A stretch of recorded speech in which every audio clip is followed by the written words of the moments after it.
ಭಾಳಷ್ಟು ಹೆಣ್ಮಕ್ಳು ಬಿಳಿ ಮುಟ್ಟಿನ ಇನ್ಫೆಕ್ಷನಿಂದ ಸಫರ್ ಆಗ್ತಿರ್ತಾರೆ. ಬಟ್ ಡಾಕ್ಟರ್ನ ಕನ್ಸಲ್ಟ್ ಮಾಡೋದಿಲ್ಲ ಮುಜುಗರದ ಕಾರಣ.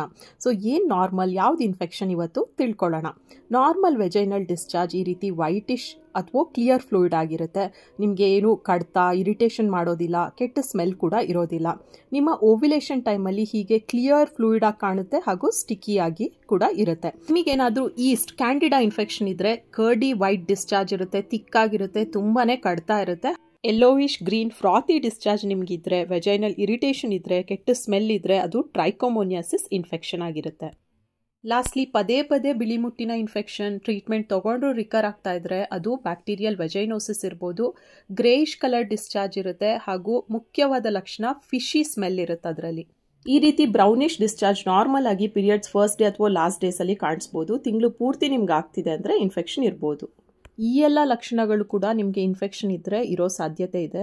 ಯಾವ್ಯಾವ ಹೆಣ್ಮಕ್ಳಿಗೆ ಇನ್ಫೆಕ್ಷನ್ ಇದೆ ಅಂತ ಡೌಟ್ ಇದೆ, ನಿಮ್ಮ ಡಾಕ್ಟರ್ನ ಕನ್ಸಲ್ಟ್ ಮಾಡಿ. ಮುಜುಗರ ಪಡೋದಕ್ಕೆ ಹೋಗಬೇಡಿ. ಇದರಿಂದ PID, ಬಂಜೆತನ ಅನ್ನೋ ಕಾಂಪ್ಲಿಕೇಶನ್ ಕೂಡ ಆಗ್ಬೋದು. So take care.